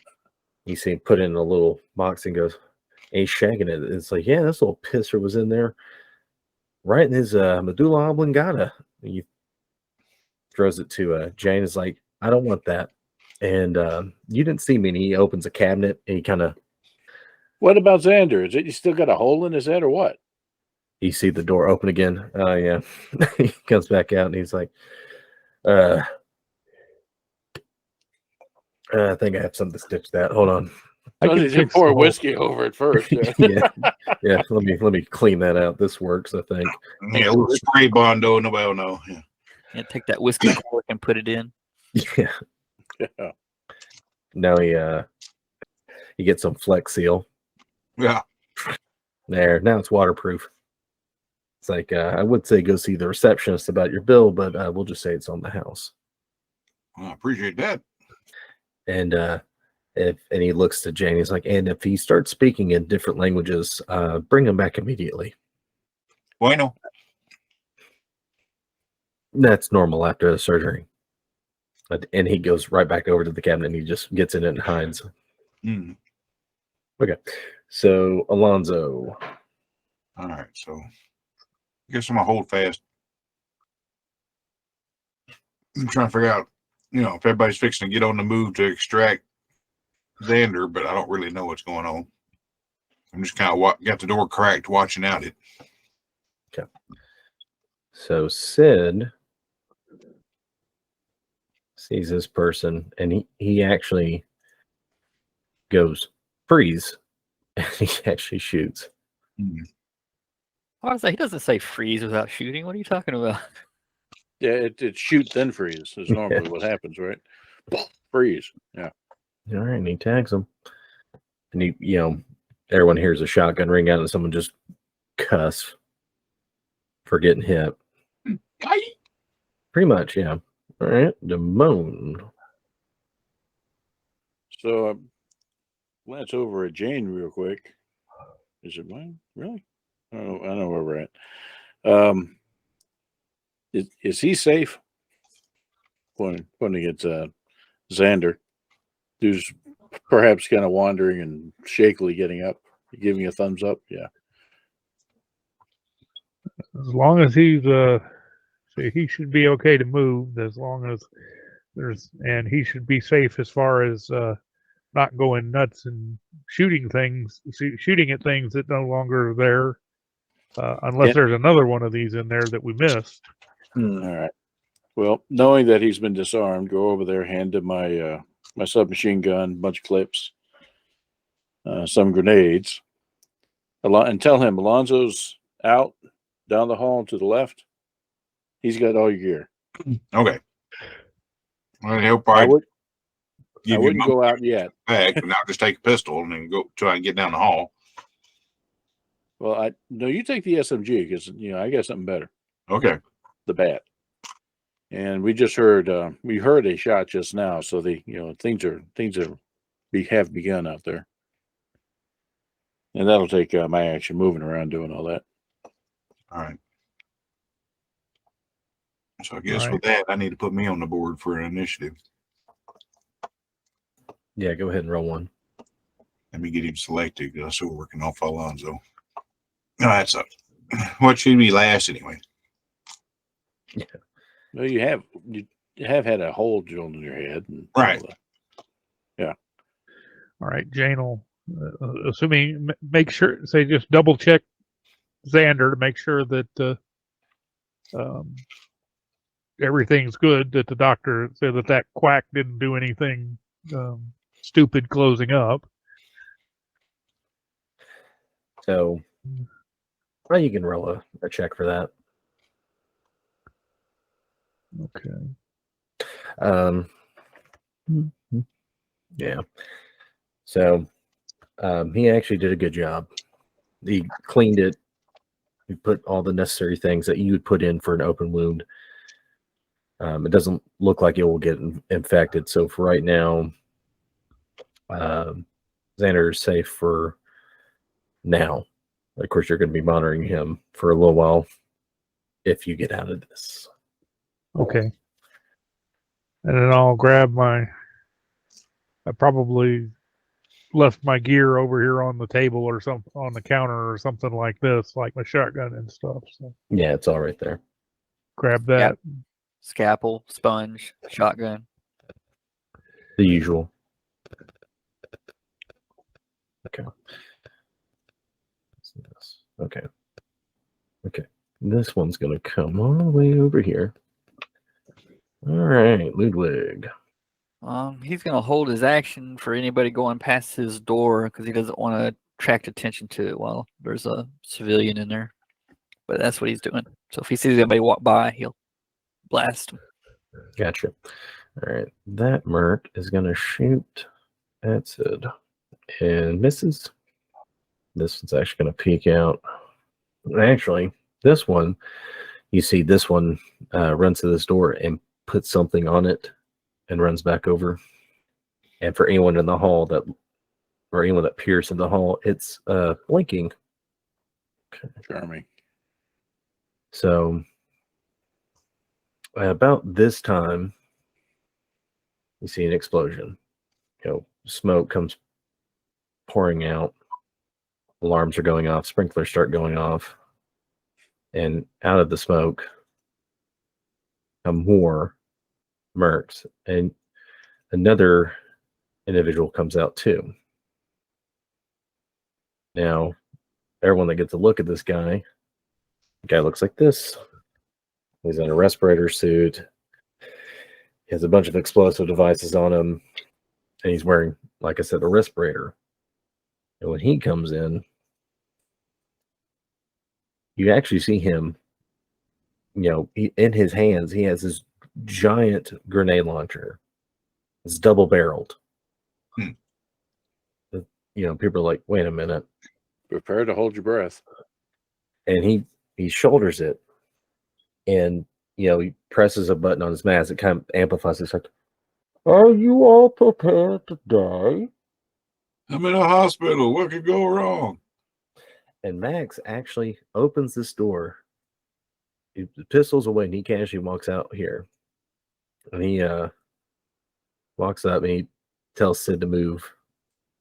Sid actually moves down. And Max is standing there with his hands like how his character is posing, goes, Dima, it is a long time, you piece of shit. I thought you had died in the old country. And you see Dima actually, the plague lowers his grenade launcher. Oh, Max, it is you we are facing, I see. It's hard to tell, but it almost sounds like he's happy. Like he's been, like, there's obviously bad blood. And Max actually puts his hands down. He goes, you lower that weapon. You and your mercenaries leave. I have already brokered the deal for our release, and I think that it is now time for us to go. And we will make our leave, and we will settle this another time. What say you? And the plague kind of, he still has that the low ready. You see him kind of tense. He wants to raise up and goes, what do you mean? You have brokered your release. At this point, the elevator dings again, like someone's come up. And a few individuals come off in black armor. Some have swords, but one walks up to Dima. And actually, the picture showing for this too. They look like this. And he walks up to Dima and he hands him something. It looks like a phone. Without speaking, he just silently puts his hand down. Dima puts it to his ear, nods, and hands it back to the individual. The individual walks back to the elevator and just ding, leaves. Dima says something, almost sounds like a code word. And all these mercs start backing off to the hole. And while they leave, Dima looks at Max. Well played, old friend. I did not see that coming. But I will be prepared next time. And he leaves. And Max turns around and goes, okay, let's get the fuck out of here. Yeah, for real. Come on. Off we do. go. Yeah. So it doesn't take long to get everyone loaded in their cars. They're all in flying vehicles, so it actually doesn't take long to zip out of Night City because you're in a flying squad car with Sid and Max's car that he wanted you to go get for him, but stole back while you were gone. And son of a, I gotta bring the banner down. Doop. So it doesn't take long to get back to your base of operations. So Xander, you're not hallucinating anymore. You're not seeing anybody. You feel 100%. You're tired because your head has been just destroyed. You have a splitting headache. Yeah. But Max kind of gathers everyone else into basically y'all's control room. And he's pacing, and he kind of stops and goes, "Well, that was a crock of shit, if you pardon my language. It's like, but I will explain what happened. So, Jamar was correct in her theory that these were all under Arasaka's control. They did go rogue. This was not approved. Yes, Dima may receive some punishments, but he is an asset that Arasaka cannot personally get rid of at this time. I think we've bought ourselves a little breathing room. Now, Jamar has concluded that they have not followed us out here. I think they have let us be for now. We're in the Badlands. There's nothing worth it for them to come out here and kill us. However, it does not mean that we are finished with Night City. I do not want to make this my permanent home, and I believe all of you are the same way. This is the second horseman. So, that only leaves death and war to be found. Now, I can have Jamar make new identities for you, all of you, if you wish, and discreetly put you back in the city. I do not know how long it will take for them to figure out who you are. I cannot guarantee that it will work. But I am going to fight these individuals and remind Arasaka that it took one person to destroy their tower. And I will be the one that still pisses on the ashes, whether they be radioactive or not. So, who's with me? I stumble in the room. I'm your Huckleberry. Yeah, we can say Xander kind of stumbles in there and says that. And I'm pretty sure Alonzo would too. He's still trying to make a name for himself. He says, I don't have a name to change. Spyglass wants in on it because he wants the Exclusive rights. scoop. Yeah, the exclusive rights to all the media. Damone was facing away from Max that whole time during the speech, and he's just shaking his head. So, Max, this boils down to a grudge match between you and your old buddies. And what the hell is the difference between what you're proposing and a corp war? Who really benefits in this? I wouldn't say it's a grudge match between old rivals. I thought they were dead. The fact that they are alive means nothing. They work for Arasaka. They are representatives of a organization, a cabal, have you, to keep this city in control of Arasaka. And Yeah. you're right. It could become like a corporal war. We benefit by surviving. That's how we get back at corporations. We survive, make names for ourselves, become legends on the street. And I just wanted to play music. And you still can, my friend. If we go through this fire, we will come out stronger. You would be very popular. The man that wanted to sing but had to put down his instrument for weapons of war to fight back against oppressors. I mean, that's how you could sell it. We didn't mean to fall into this mess. It almost seemed that we were fated for it, no? Damone just shaking his head again says, I got to think about it. Take as long as you need. Goes outside for a hot dog. What it'll be? Will you put down that guitar and pick up your axe? Aren't they the same thing? Sometimes they're both. But the chili dog guy doesn't judge you as he's making your usual. Hands it to you. Wig, what the hell are you going to do in all this? Who? You, Mr. Wig. All what? I'm just kind of along for the ride. Well, don't you have a corporation of your own to appease? Yeah, and it's been very profitable for me to be on this ride. Did you not see the special product placement we got with that latest glitz and glam one? Shitsling Glam. Yeah, that's right. Shits. Oh, I can't even say it. Right. No. What I'm talking about is this. Going up against Arasaka. What's your corporation going to look like in that fight?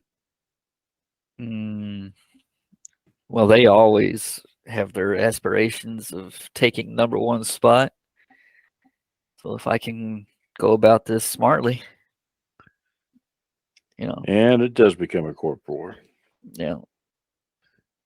So for the most part, they won't directly intervene. That way they can disavow any knowledge of my activities, of course. But that's just the way it is. Success is met with fame and glory. Failure is met with, I don't know that guy. I never did get the whole everybody's out to make a name for themselves. Well, I get that as a musician, sure. But you got all these folks out there that are just kind of mindlessly shooting up things just to say they had the bigger dick. I hate that. I always have hated that about this city. People just waving guns around for no damn reason. Yeah, but you'd be surprised how many truly powerful people you don't even know they exist. So that's just the people you see, the ones that are actually succeeding at these. You probably haven't even heard of them. And that's kind of my point. This grudge match, Blaze of Glory, become famous. It doesn't accomplish anything.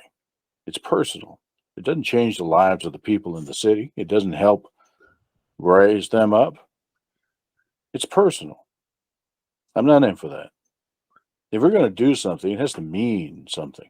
And it's not just about taking down the biggest dog in the city. It's not just about, blowing up people that you don't like. It has to mean something. I don't give a damn how famous I am. I enjoy what I do. That's why I do it. Well, have any of the things we've done been just for fame, or have they also been very good things to do and putting a stop to some very bad activities? Until now, I think we balanced it well. We had that, you remember, we had that one job with some guy from a corporation wanted us to test fire some of his weapons, and it involved going after specific gangs and neighborhoods, and I said hell no. It's that corporate rot, because he just wants us to go around shooting up people for no good reason other than to show off his damn flashy guns. No.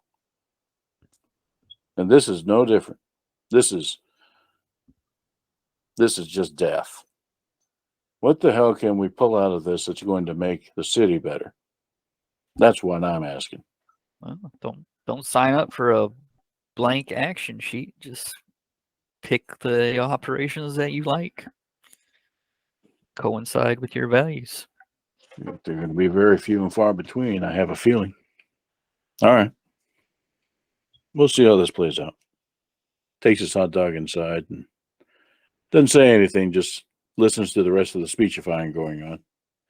When you walk in, you hear Max going, I've unfortunately burned my last bargaining chip with Arasaka. That was what was at the hospital. It was a message. However, if these people go off the reservation again, I fear that we will have to shoot our way out. But all we can do is hope that we are not in any harm's way for civilians or unfortunates. But I cannot tell you when they would attack or strike while we try and reclaim our lives. I'll have to do much thinking for that. He actually takes a seat. He seems kind of unsure. He scratches his chin and goes, right now, all I can say is that I will do everything I can to regain your lives. I'm the one that sent you into that bank vault. I'm the one that sent you to that basement where this all really started. So the least I can do is help you be able to get back some normalcy and get back to your homes in the city. So go rest. I will not keep you up any longer. And he actually stands up and he kind of walks out. I'm looking around at the reactions of those in the room. I'm seeing the faces of true believers, or at least people that join the cause. Yeah. Damone walks I'm out too. just wondering how. I mean, some of us, I can get a new face sculpt, a new ID, and set up somewhere else, and just be another new Cyberdoc in Night City. But some of us, it's more difficult than that. These pukes are after me already. This just brought me back into focus. Alonzo's response would be something along the lines of, "This is the only family I've ever had." Well, it's clear that the group as a whole has a lot of thinking to do and decisions to make. So this is probably a good point to pause. Yeah, I was about to say the same thing. All right. Good show. Yep. Appreciate it, Mr. Pegg. No problem. I've been debugged again. For now. Yeah. You don't know what that hack left in there. Yeah. I was about to say Xander didn't have any cybernetics in him, so he should be safe. Yeah. Now, if it was Sparky on the other hand, Yeah. Some sort of neurosis would have been led. indeed. No, I think you're thinking of Jane. Sparky's got some too. Yeah. Lose 2d6 humanity, 12. Yeah. 2d6 humanity, 12. Yeah. I suspect Jane is the most cybered up person. And some of it is just the silliest stuff. She has, she has mood eyes. She gets pissed off, they turn red, that sort of thing.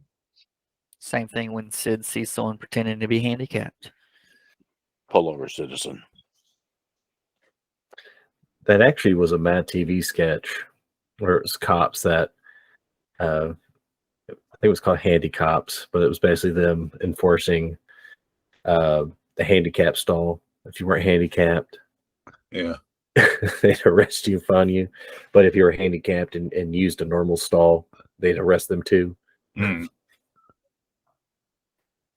There was actually a debate online about that not long ago. People were posting videos of people using a handicap stall that wasn't handicapped. And like it was in the split, like half the people were like me who are like, well, you're allowed to use it if every other stall is full. It's just handicapped people have priority. I mean, it's just because they're handicapped, they can wait their turn if every other stall was full, right?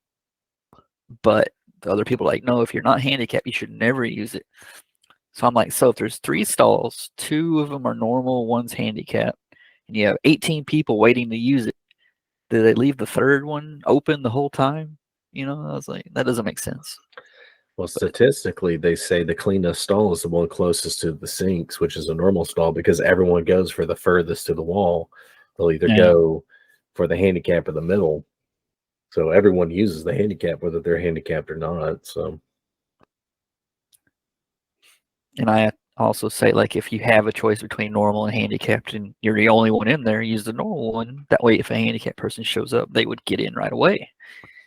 Well, then you also have the fact that that's usually where the baby smasher is. Oh, that little cool table on the wall that smashes babies? Yeah. I thought that was a waste receptacle for him. Yeah. I don't want this one anymore. Here. I wondered what that was. I just never made use of it. All right. Well, good show, gang. I think I'm going to go park it. Yeah, I think I am too.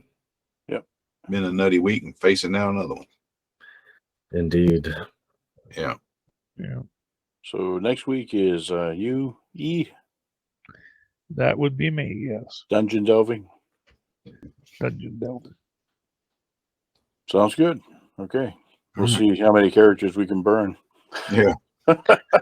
Oh, I have so many more in my head. You'll never be rid of me. We start with bagpipes, and where are we going next? Yeah, we Accordion. didgeridoo. Eventually, The a tambourine. Tambourine. Okay. Well, we can work with that. Cowbell. Cowbell. Right. Oh More my cow- gosh! Thank you. Even more. Hold on. You guys laugh, but when we were playing Lord of the Ring and I had a minstrel character, cowbell. Yeah. So it's the funniest damn thing. Healing with a cowbell. So okay. Yeah, because we were all screaming, we need more cowbell. The only prescription is more cowbell. Yeah. It was pretty damn funny. Yeah. So I actually look forward to the variety of instruments that might appear. Yeah. We might even find the green one while we're down there. It Your took you a while cowbell to- character has to be a furball, though. Actually, I was thinking they could be a magic user first, so they have they cast a spell to where a disembodied orchestra shows up.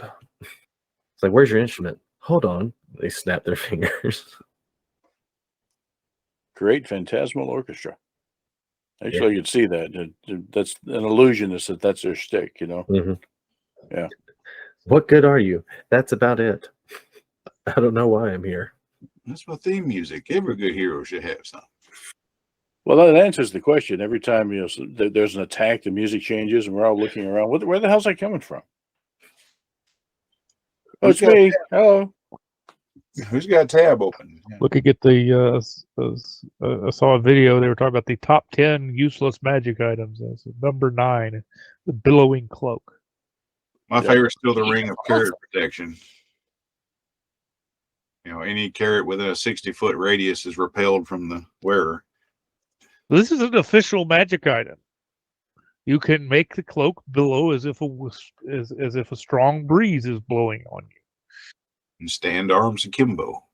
Honestly, it's just he just pulls out a little recorder, you know, the recorder flutes that you get, the elementary school kids get, but he sucks at playing it. So it's like he starts playing a song and it like misses a note, so it goes real high and shrill.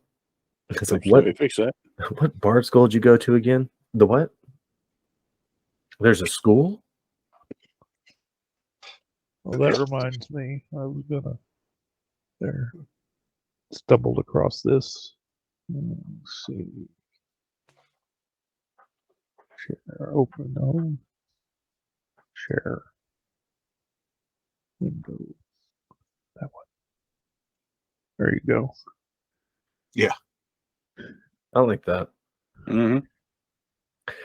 Actually, talking about hot dog stands, apparently the Wienermobile's Cadillac converter was stolen while it was in Las Vegas. Yeah. I remember hearing about that. There's nothing sacred. No, nothing is. It's like, it's a piece of Americana. Yeah, and I need about $5 for meth. Yeah, nothing is sacred anymore. And there's one of those rolling containers, the kind that often bands will use to put equipment in, this rack equipment in, and things like that. And it's got a sign on the side that says "No flip," and it's a picture of it, and it's sitting on its side. And on the bottom is painted, "You son of a bitch." It said "No flip." Yeah. What coda? It says you're not playing. You need to pay attention to me. All right. I'm gonna go see if Krista's still up, and I will holler at y'all a little later. Hey, Right. take care, Okay. everybody. Good Have a night, good. y'all. Bye bye. Good night.